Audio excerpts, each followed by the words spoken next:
Brigadier Tariq Mahmood tiger, وہ صوفیہ کرام کے شہر ملتان میں 18 اکتوبر 1938 کو پیدا ہوئے۔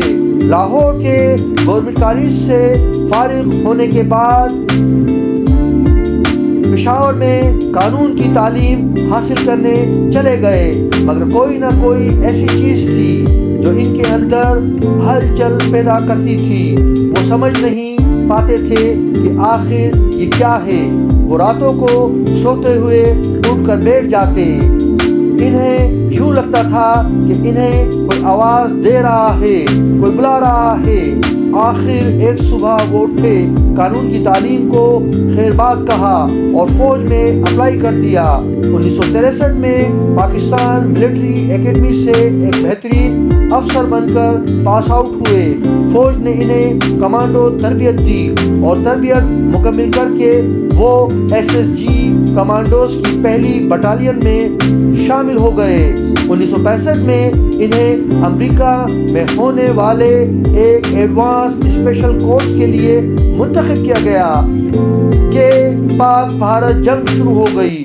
وہ اپنے کمانڈر کے سامنے پیش ہوئے اور احترام کے ساتھ امریکہ جانے سے انکار کر دیا۔ انہوں نے کہا کہ اب وہ وعدہ نبھانے کا وقت آ گیا ہے جو یہ خاکی وردی پہننے سے پہلے میں نے اپنے وطن سے کیا تھا۔ کمانڈر اپنی کرسی سے اٹھا، ان کے کاندھے پر تھپکی دے کر وکٹری کا نشان بنایا تو ان کے چہرے پر مسکراہٹ پھیل گئی۔ 1965 کی جنگ میں انہوں نے داستان شجاعت رقم کی۔ وہ اس بے جگری اور حکمت عملی سے لڑے کہ دشمن دنگ رہ گیا۔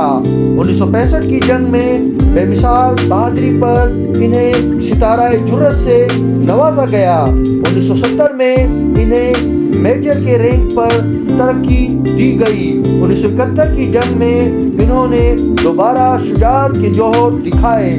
جہاں دشمن فوج کو لاشوں کے ڈھیر ملتے، وہ سمجھ جاتے کہ یہاں سے کسی شیر جواں کا گزر ہوا ہے۔ 1971 کی جنگ کے بعد فوج نے انہیں ستارہ بصالت سے نوازا۔ 1974 میں انہیں لیفٹیننٹ کرنل کے عہدے پر ترقی دی گئی۔ اس وقت بھی ایک انجان آواز انہیں بلاتی تھی۔ وہ اب بھی راتوں کو اٹھ کر بیٹھ جاتے تھے۔ وہ شیر کی طرح دشمن پر جھپٹتے تھے، پھر بھی وہ آواز انہیں بلاتی رہتی۔ وہ مزید بے جگری سے لڑتے۔ فوج نے ان کی خدمات دیکھتے ہوئے 2/12/1977 میں انہیں ستارہ بصالت سے نوازا۔ 1982 میں بریگیڈیئر کے عہدے پر ترقی کے بعد انہیں SSG کمانڈوز کا کمانڈنٹ تعینات کیا گیا۔ یہی وہ وقت تھا جب پاکستان اور بھارت کے مابین سیاچن کا تنازع زور پکڑ چکا تھا۔ پاک فوج نے سیاچن گلیشیئر واپس حاصل کرنے کے لیے ٹائیگر کی خدمات حاصل کی اور ٹائیگر نے اپنی ٹیم کے ساتھ برف پوش پہاڑیوں میں دنیا کے بلند ترین محاذ جنگ پر بھارت کی فوج کو بتا دیا کہ شیر جب برف پوش پہاڑوں میں جھپٹتے ہیں تو شکار کیے بغیر واپس نہیں لوٹتے۔ بھارتی فوج سیاچن سے بھاگ کھڑی ہوئی اور 1984 میں ٹائیگر نے ان برف پوش پہاڑوں پر سبز ہلالی پرچم لہرا دیا۔ فضا اللہ اکبر کے نعروں سے گونج اٹھی۔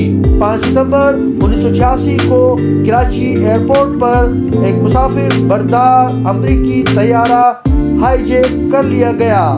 360 افراد کی جان خطرے میں تھی۔ طیارے کو ہائی جیکرز سے چھڑانے کے لیے ان کی ٹیم کی خدمات لی گئی۔ انہوں نے SSG کمانڈوز کی ٹیم کے ساتھ ان پر حملہ بول دیا۔ ہائی جیکرز نے SSG کمانڈوز پر فائر کھول دیے، مگر وہ نہیں جانتے تھے کہ ان کے مد مقابل کون ہے۔ تھوڑی ہی دیر بعد سب ہائی جیکرز گرفتار ہو کر ان کے قدموں میں تھے۔ یہ پہلا موقع تھا جب پاکستانی قوم کو ان کے بارے میں پتہ چلا۔ وہ دشمن کی انٹیلیجنس کی نظر میں آ چکے تھے۔ مگر کسی کی مجال نہ تھی کہ ان کے نزدیک آنے کی ہمت کرتا۔ بھارت کے خفیہ ادارے اس حد تک خوفزدہ تھے کہ بھارتی وزیر اعظم راجیو گاندھی کو ہر ہفتے ان کے بارے میں رپورٹ دی جاتی تھی اور بھارت اس جری کے لگائے گئے زخموں کا بدلہ لینے کی تلاش میں تھا۔ اس معاملے پر پاکستان کی خفیہ ایجنسی بھی بے خبر نہ تھی۔ انہوں نے رپورٹ دی کہ بھارت ان کو قتل کرنے کے در پہ ہے، جس کے بعد ان کی سیکورٹی سخت کر دی گئی۔ ان معاملات پر وہ صرف مسکرایا کرتے تھے۔ انہوں نے بے شمار آپریشنز میں حصہ لیا، بے مثال شجاعت اور بہادری کی داستانیں رقم کی۔ یہ 29 مئی 1989 کا دن تھا۔ گجرانوالہ کے نزدیک ریوالی میں آرمی ایویشن کی پاسنگ آؤٹ تھی۔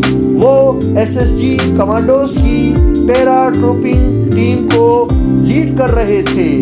فوج کا MI-17 ہیلی کاپٹر ان کو اور ٹیم کو لے کر فری فال کے لیے ہوا میں بلند ہو چکا تھا۔ جیسے ہی ہیلی کاپٹر مقررہ بلندی تک پہنچا، وہ جسٹ لگانے کے لیے اٹھے، ٹیم کی طرف وکٹری کا نشان بنایا اور ہیلی کاپٹر سے کود گئے، مگر جب مقررہ حد پر پہنچ کر پیراشوٹ کھولنا چاہا تو پیراشوٹ نہ کھلا۔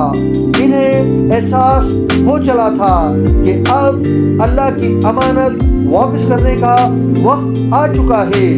سو اس جری نے خود کو خدا کے سپرد کر دیا اور دھرتی کا بیٹا دھرتی کی آغوش میں سما گیا۔